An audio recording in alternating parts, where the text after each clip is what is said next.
The floorboard in my old room used to hide childhood secrets, notes, candy, scraps of dreams. This time, it hid nothing. Just air where an envelope should have been. $15,950 gone. The money I'd saved for my sister's tuition had vanished. I sat there, dust on my hands, heartbeat steady, not a single tear. Outside my door came the sound of heels and rustling shopping bags. She was humming. She thought I'd break down, fall apart, maybe beg her to explain. Instead, I set the board back, stood up slowly, and smiled. She had no idea what was coming next. The Wilson house always looked calm from the outside. Fresh white paint, trimmed hedges, the kind of place that smelled like laundry soap and Sunday dinners. Inside, calm was an act. My parents built our lives on work and structure, Dad running production lines, Mom grading papers at the kitchen table until midnight. We weren't rich, just steady. Steady enough that I learned to earn what I wanted while my sister learned she could ask for it. Tiffany was born 4 years after me, the miracle baby who arrived when Dad got promoted and Mom finally had summers off. From day one, she sparkled. Dimples, blue eyes, that voice that could turn please into a command. Everyone adored her. Teachers, neighbors, even the mailman remembered her birthday. When I tried to say no, I was the serious one. When she cried, the world rearranged itself to make her happy. By high school, our differences had become rules. I worked part-time at the grocery store, stacking cans after school. Tiffany joined cheerleading and came home with ribbons. When I asked for a used laptop, Dad told me to save up. When she wanted a new phone, it appeared before the weekend. It wasn't jealousy, not really. It was gravity. Everything in our house orbited around Tiffany. Years later, when Dad's company downsized and Mom picked up tutoring to cover bills, I thought maybe things would balance out. They didn't. Tiffany's tuition came due right as money ran thin. I remember Mom whispering late at night, "We'll make it work. We always do." But we meant me. I'd just landed a solid job in Boston Tech. Long hours, good pay, no time for anything else. When Dad called about tuition, I didn't hesitate. "I'll cover it," I said, even though it meant draining part of my savings. $15,950, a concrete number that represented every side project, every skipped vacation, every time I told myself, "You're fine, you don't need much." I kept the cash close, literally inside my old room, beneath the same floorboard that once hid childhood treasures. It felt symbolic somehow. Money meant to secure her future, resting where I once kept my own.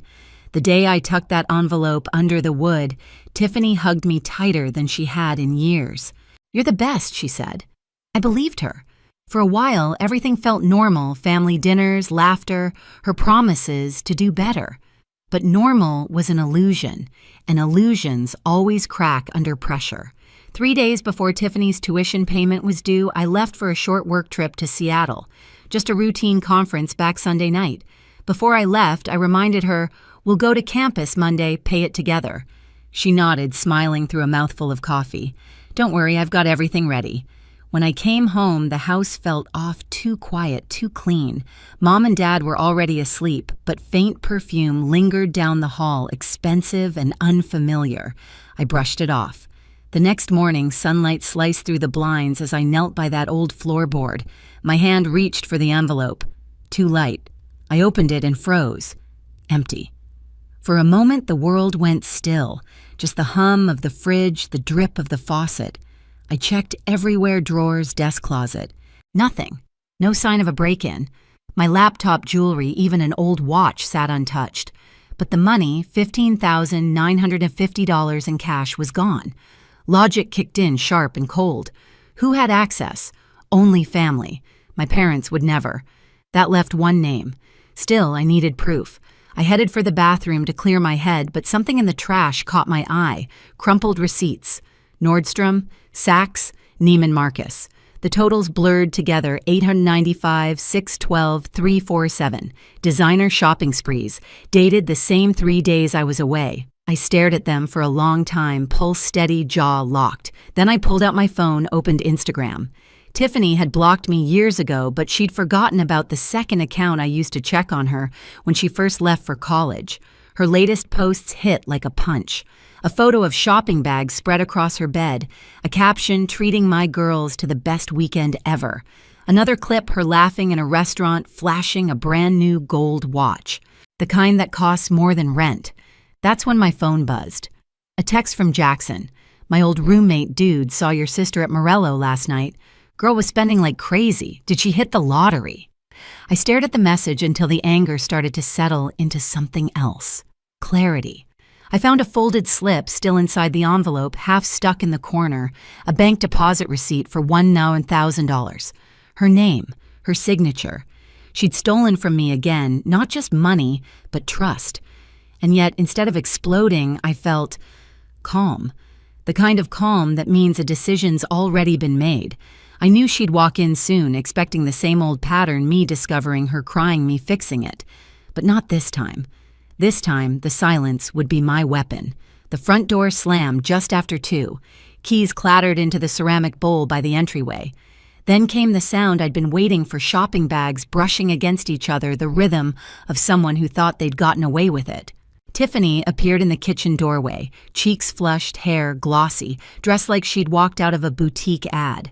4 designer bags dangled from her wrists. The gold watch on her arm glinted under the afternoon light. "Oh, hey," she stammered.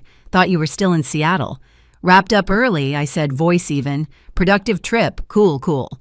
Her laugh was nervous thin. "How was the weather?" "Surprisingly nice," I replied, closing my laptop slowly. "Looks like you've been busy, too." She glanced down at the bags and tried to smile. "End of season sales. You know, bargains." "Right," I said softly. "Some impressive bargains." I picked up one of the receipts I'd kept, smoothing it on the table. I didn't know Gucci did 70% off. Her face went pale. "You went through my stuff, bathroom trash," I corrected. "Shared space." She dropped the bags on the floor, hands trembling just slightly. "Okay, so I took a little. I was going to pay you back. You make good money, Sarah. It's not like you'll miss it." "A little?" I tilted my head. The envelope was empty. Her voice rose. "You're overreacting. I just wanted to feel normal for once.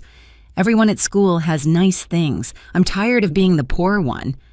"You weren't poor," I said quietly. "You were helped. There's a difference."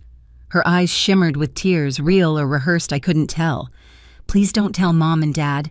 They'll kill me. I'll return everything, I swear. Just give me time." I let the silence stretch. No yelling, no threats, just the weight of what she'd done hanging between us. "Tiffany," I finally said, "Monday is the tuition deadline. Dad's expecting confirmation that the payment went through." She blinked. You're not paying it again, no." Her voice cracked.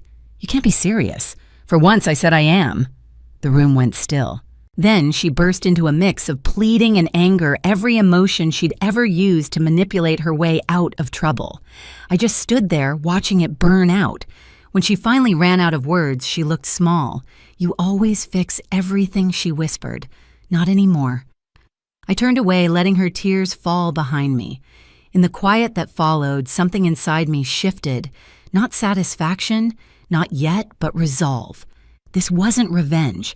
This was the first real boundary I'd ever drawn, and the first one she'd ever have to face. Sunday morning felt too calm for what was coming. The house smelled like coffee and eggs, sunlight cutting across the kitchen tile. Dad scrolled his tablet, Mom hummed softly, and Tiffany sat across from me, quiet, pretending everything was fine. "Big day tomorrow," Dad said. "We'll go to campus and pay tuition." "Right," she murmured, eyes down. Then the landline rang. Mom handed it to Dad, smiling until his face changed. "Overdue. Since Friday." His tone hardened. "No, my daughter, my son. They said Monday." A pause. "A late fee. Withdrawal if not paid today." He hung up slowly. The air thickened. "What happened to the $15,950 for your tuition?" Tiffany froze. Why are they saying?" Dad's voice cut sharp. "Answer me." Her eyes darted to me, pleading. I didn't move. "The money's gone," I said. Mom blinked. "Gone? What do you mean I left it in my room before Seattle? When I checked yesterday, empty." Dad turned to Tiffany. "Tell me it wasn't you." She hesitated, voice breaking. "I borrowed some. I was going to put it back." How much is some? She swallowed. All of it. Silence slammed down. Mom sat hands trembling. Dad leaned forward. You stole tuition money your sister saved for you and spent it. I didn't mean to, I just wanted to feel normal. Everyone has things, not at the cost of your family. Mom whispered. I slid the receipts across the table, designer stores, expensive dinners, all dated while I was gone. You didn't just spend, you flaunted it. Tiffany's voice shook. I was ashamed. I hate being the one who never fits in. Dad's anger cracked into disappointment. You don't fix insecurity with theft. She broke down sobbing. Please don't tell them. Don't call the school. I'll fix it. I stood. Then start. Call them. Her head jerked up. Now. Her hand trembled as she dialed. Hi, this is Tiffany Wilson. I can't make my tuition payment. Yes, I understand. Her tears fell fast. I'll withdraw this term. When she hung up, she whispered, They said I'll be removed from classes if it's not paid by the end of day. Dad nodded. Then that's what happens. You'll work and pay it back. She gasped. You're really going to let me fail? Yes, I said. Because saving you hasn't helped. For a long time, she just cried. Then Dad said quietly, Everything you bought, return it.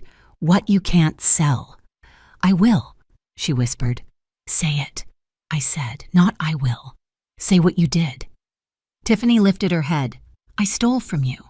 I lied. I'm sorry. Mom's voice was tired but gentle. Sorry is the start, not the fix.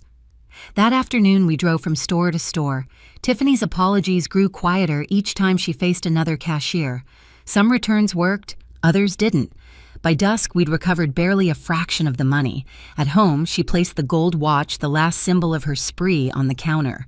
They wouldn't take it back, she said softly. I'll sell it. Dad nodded. Good. Then tomorrow you'll find a job. She hesitated, searching my face. You're not going to help me, are you? I met her eyes. I already did. You just didn't see it. That night, she slipped a note under my door. I know you're angry. You should be. But I'll make it right. Inside was $60, her first repayment from selling concert tickets. I stared at it for a long time, the kind of quiet anger that is burned down to truth. For once, I didn't feel like the fixer. I felt like the witness. Down the hall, I heard her crying raw real. And for the first time, I didn't go to comfort her. I let the silence do what words never could. Because this wasn't cruelty. It was the only way she'd ever learn what love without rescue really looked like. 4 weeks later, the house sounded different. No slammed doors, no late-night whispers about missing tuition, just the whir of the coffee maker at 5 a.m. and Tiffany's footsteps heading out before sunrise. She'd landed a job at a cafe downtown, the kind of place where every order was scribbled on paper cups and tips were earned one smile at a time. The first night she came home with her uniform smelling like espresso and sugar syrup, she didn't complain. She dropped $62 in tips onto the kitchen counter and said, It's not much, but it's honest. Dad nodded. Mom just smiled, weakly, proud, and broken at the same time. Every Saturday, Tiffany handed me an envelope with whatever she could manage, sometimes 100, sometimes less. I didn't count it in front of her. I just thanked her and wrote the total on a note pinned to the fridge. The number grew slowly, but it grew. We started family therapy in late October. Dr. Lambert's office smelled like peppermint tea and old carpet. At first, everyone sat on opposite sides of the room, but week by week, words started finding their way across the space. Mom admitted she'd mistaken protecting Tiffany for loving her. Dad confessed he'd leaned on me too much to keep the family steady. And I admitted I liked being the fixer because it made me feel useful until it didn't. Tiffany didn't say much that first month. She mostly listened. But one day she said quietly, I never learned how to be sorry without expecting someone to rescue me. It silenced the room. Even Dr. Lambert just nodded, letting the truth hang there until it felt solid. By December, Tiffany had repaid nearly $6,000. The rest would take time, but she was steady. She'd applied for readmission to the university for the spring semester, this time with her own budget plan and a part-time work schedule. One evening, she left a note under my door. Simple handwriting, no perfume, no hearts. Thank you for letting me fall. You made me stand up. I stared at it for a long time. It wasn't revenge, it was restoration. And somehow, that felt better than winning. By spring, the rhythm in our family finally felt clean. Tiffany's mornings belonged to the cafe, her afternoons to classes she'd paid for herself. Mom stopped hovering, Dad laughed again, and I finally stopped waiting for the next disaster. On a Sunday night in March, she handed me one last envelope, her biggest repayment yet, and a small gift bag. Inside was a framed photo of us as kids, muddy and grinning arms around each other. The note beneath it read, "Thank you for not saving me. You taught me how to save myself."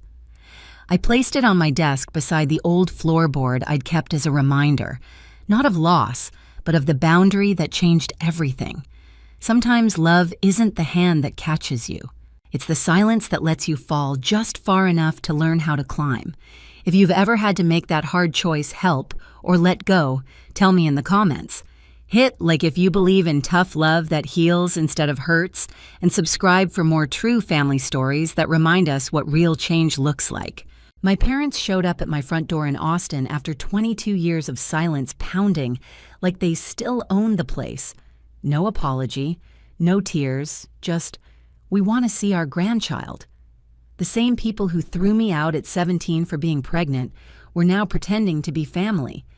I didn't raise my voice. I just opened the door, looked them in the eyes, and said, "What grandchild?" Their smiles froze before the truth did the rest. They thought they could rewrite history, claim what they abandoned. They had no idea the trap was already set. Before I tell you how I turned their greed against them, hit like and drop a comment, tell me where you're watching from. I want to know how far stories of justice like this can travel. I was 17 when my parents decided I no longer existed. I still remember the hum of the refrigerator that night, the smell of my mother's vanilla candle mixing with the sharp scent of my father's aftershave. The pregnancy test lay on the kitchen table, 2 pink lines that changed everything. Richard stood frozen for a moment before his voice cut through the air. "You're not bringing shame into this house." His tone was calm, but every word felt like a slap. My mother didn't scream, she didn't need to. She just reached over, turned the family photo face down, and said quietly, "Pack your things." I asked them if they even wanted to know how it happened, what I was going to do if I was scared. My father just checked his watch and said, "You have 10 minutes. The front door clicked behind me, and that sound has lived in my head ever since. I walked out into the Texas cold holding a backpack, a cheap coat, and a small silver necklace I'd bought at a flea market. That necklace is still around my neck today. Back then, it was the only thing that felt like mine. Tyler Brooks, my high school sweetheart, the boy who swore he loved me, stopped answering my calls 2 days later. His parents sent me a letter through their lawyer saying any contact would be considered harassment. I read it in the back booth of a diner, the ink blurring through my tears, and realized I wasn't just abandoned, I'd been erased. For weeks, I drifted through Austin like a ghost, slept in Zilker Park, showered at the community center when they'd let me. Every time a car passed, I half expected my mother to show up and say she'd changed her mind. She never did. One morning, an older woman stopped when she saw me sitting on a park bench, wrapped in a borrowed blanket. Her name was Eleanor Rhodes. She didn't ask for explanations. She just said, "You look cold. Come have breakfast with me." Her voice had the kind of authority that didn't need to be questioned. That morning over coffee, she told me something that would shape the rest of my life. When people throw you away, don't chase them. Build something so strong they choke on the sight of it. It wasn't comfort, it was a mission. I didn't know it yet, but that sentence was the first brick of everything I would become.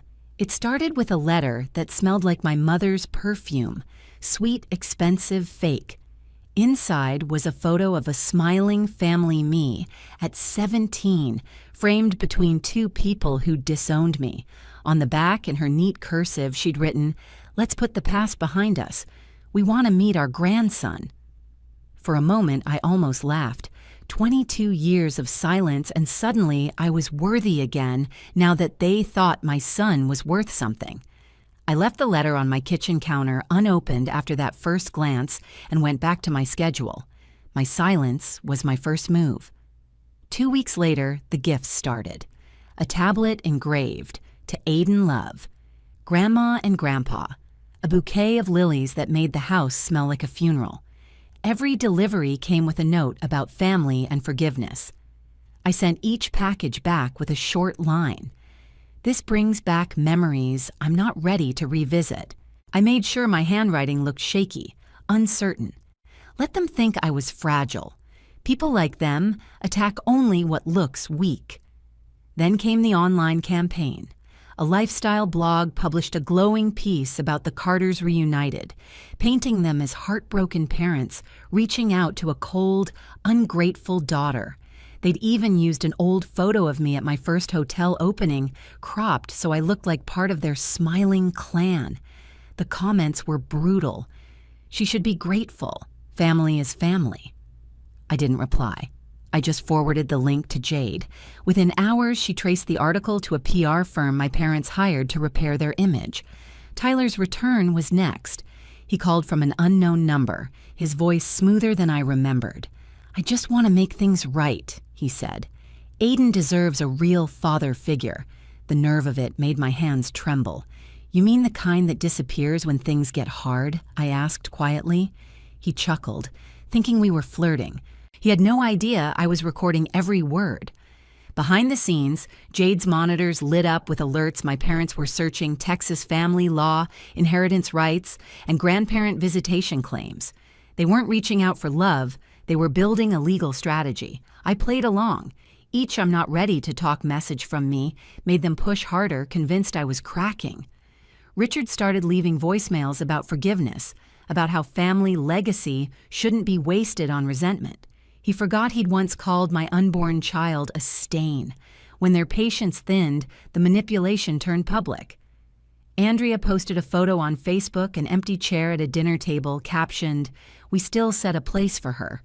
Thousands of likes poured in. Sympathy stacked up like ammunition.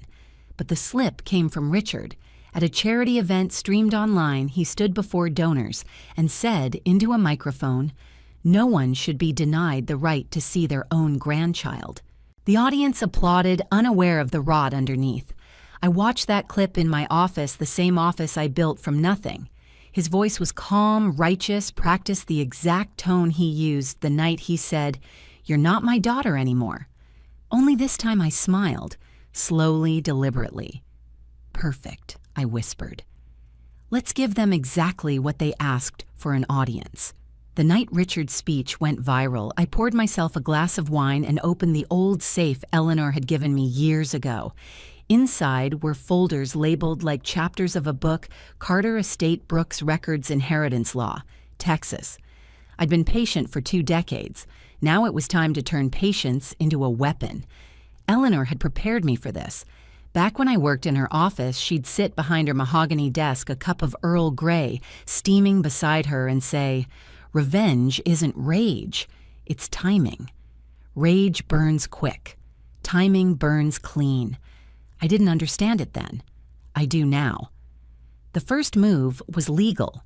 I called Samuel Barrett, the lawyer who'd handled Eleanor's will, and had since become both my confidant and partner.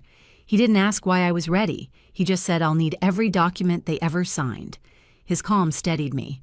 We drafted airtight trusts and clauses confirming that anyone who had ever relinquished parental rights to me or any child of mine could never claim inheritance through association, a legal echo of their own cruelty. Then came the digital net. Jade Lyle set up monitoring tools that pinged whenever my parents searched my name or Aiden's. Within days, her screens were alive with data emails to PR agencies, private investigators, even Derek's "Know Tyler's" messages about negotiating a settlement. We didn't stop them. We let them build their case brick by brick, every word a trap. I taught Aiden how to recognize manipulation. He was 12 sharp curious, with the same quiet focus I'd learned from survival. If anyone tries to talk about family or legacy, I told him just smile and call me. He nodded already, sensing the weight behind my words. We planted bait through the tech world. Articles highlighting Aiden's innovative software for hotel optimization began circulating online. The story was true enough to be believable and exaggerated enough to lure them. Within a week, a courier arrived with another package from my parents, this time addressed to Aiden directly with a note, "Let's talk about your future." Perfect. Behind the scenes, Samuel and Jade worked in sync. Samuel built the legal wall, Jade built the digital cage. Every email, every message they sent was intercepted, archived, time-stamped. The more desperate they became, the more evidence they gifted us. When they finally filed for grandparent visitation and financial interest, Samuel just smirked. They've walked right into it. That night, I stood in the hallway of my hotel, the one I'd built from scratch, and watched guests check in under the warm glow of chandeliers. I touched the silver necklace at my throat, the one that once felt like a reminder of pain. Now it felt like armor. They'd thrown me out to protect their name. Soon that name would be the one dragged through every news outlet in Austin. The summit was 2 weeks away, and when the lights went up, the truth would hit harder than anything I could ever say. The Austin Tech Summit opened under a sky so bright it almost felt mocking. Inside the convention hall, spotlights swept across polished marble floors, cameras flashing as investors, founders, and press filled every seat. I stood backstage, hidden behind the curtain, watching my son Aiden adjust his blazer. He looked calm, poised, ready. I could see the reflection of the crowd in his glasses, hundreds of faces waiting to hear from him, not knowing this stage was more than a showcase. It was the battleground. "Mom," he whispered, tugging his sleeve. "You sure you're ready for this?" I smiled. I've been ready for 22 years. On stage, his introduction echoed through the hall. "Please welcome Aiden Carter, lead developer of Atlas Systems." Applause erupted. My heart didn't race. It steadied. This was the sound of everything I'd built, everything they'd tried to destroy. He started his presentation about loyalty innovation and what it meant to build systems that don't fail people. His voice carried the kind of confidence I used to fake when I was 17. Then right on cue, the screens behind him shifted. The lights dimmed. The air snapped still.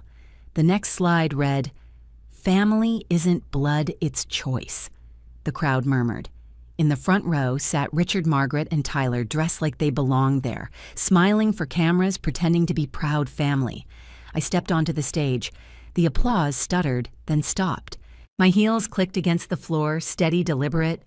"Good afternoon," I began, my voice cutting through the hush. I wasn't planning to speak today, but since family's such a popular topic lately, every lens turned toward me. My parents' smiles faltered. 22 years ago, I said 2 people decided their reputation mattered more than their daughter's life. They threw her out pregnant and alone.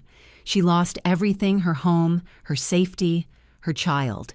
But she built something stronger. The first photo appeared behind me, a teenage girl in a faded coat, standing in front of a dark house door, shut tight. Then came the document, blown up larger than life, bearing my parents' signatures.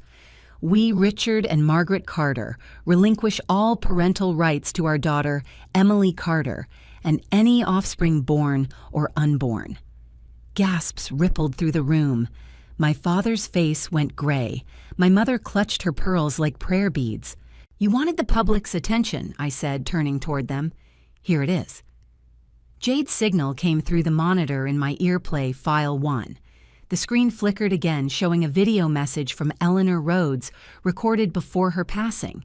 She sat in her study, elegant as ever, eyes sharp. People who discard their own blood always think they can come back when it's convenient. Eleanor's voice rang out. They forget that time doesn't heal what it never tried to protect. Emily built her legacy from nothing. She owes you nothing. The room fell silent. Next came the emails projected in sequence. From Richard Carter to PR strategy team. Subject: public sympathy angle. If we emphasize the family angle and highlight the grandson's success, public pressure might soften her stance. Then a text exchange between Tyler and my mother. "Tyler, she'll cave if we push emotional guilt. She's still weak about that miscarriage. Margaret, do it. We need access before she locks the trust fund." The audience gasped again. Phones came up, cameras recording. My father stood, his voice shaking. "This is out of context," I cut him off. Context. I stepped closer, the spotlight catching the chain around my neck. The context is, you drove me to bleed on a bathroom floor while you called me an embarrassment. The context is you didn't want a grandchild until you thought you could profit from him. Margaret's lip trembled. Tyler looked like he wanted to disappear. Aiden, I said softly, turning to my son, tell them who you are. He stepped forward, steady as a grown man. I'm adopted, he said into the mic. She saved me. She taught me family isn't blood, it's who shows up. That line broke the room. The crowd stood, some clapping, some frozen, as reporters scrambled for angles. Then Samuel Barrett, my lawyer, walked up the stage stairs, a folder in hand. For the record, he announced, voice calm and clear, these individuals have filed false claims under Texas family law, attempting to seize financial control of assets and exploit a minor under fabricated kinship. He held up the signed papers. Effective, immediately restraining orders have been issued for Richard and Margaret Carter and Tyler Brooks. They are barred from contacting Emily or Aiden Carter. Security began moving down the aisles. Cameras followed as Richard tried to argue, shouting that this was a setup. You can't do this, he barked. I looked at him, this man who once told me I was nothing, and said quietly into the mic, watch me. The lights brightened, exposing everything. Security escorted them out through a sea of murmuring guests. Someone yelled, is it true?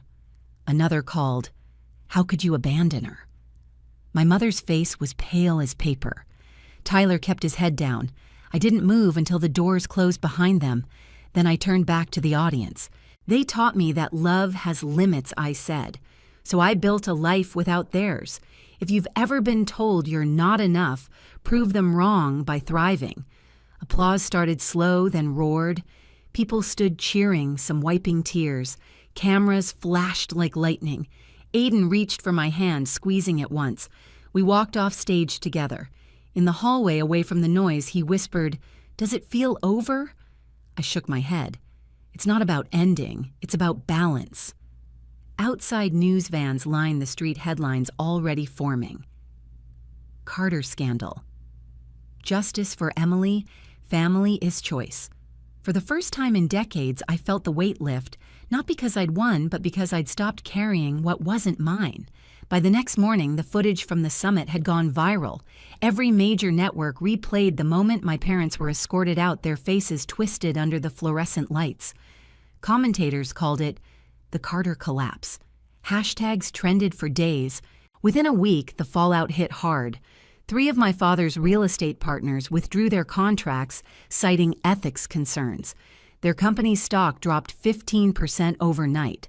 Anonymous leaks. Thank you, Jade, surfaced screenshots of his private messages calling me a marketing liability. Investors fled like rats from a sinking ship. My mother tried to issue a public apology filmed in their living room, voice trembling through rehearsed regret. We only wanted to reconnect with our daughter, she said, dressed in pearl earrings and lies. The internet didn't buy it. Comment sections flooded with rage. You disowned her. You don't get to claim her now. Within hours, the video had more dislikes than views. Tyler's spiral was messier. His emails to my parents, those same ones about manipulating me, had caught the attention of the IRS. Turns out, hiding money offshore while applying for federal grants is a bad idea. Samuel's contacts tipped off the right people. Within a month, Tyler was under investigation for tax fraud and identity misrepresentation. He went silent after that. Meanwhile, I focused on rebuilding something better. The Eleanor Rhodes Foundation opened its first center downtown, offering housing and job programs for single mothers. At the ribbon-cutting, cameras flashed again, but this time it wasn't scandal they were capturing. It was redemption. Samuel stood beside me, calm and steady as always. When the crowd quieted, he turned, pulled a small velvet box from his pocket, and smiled. You've built everyone else's home, he said softly. Maybe it's time to build your own. The crowd gasped when I said yes. That night, after the guests left, I walked through the empty hall. The air smelled like fresh paint and promise.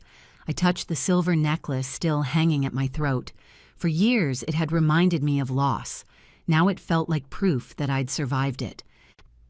Some nights I still hear that door click, the sound of being cast out.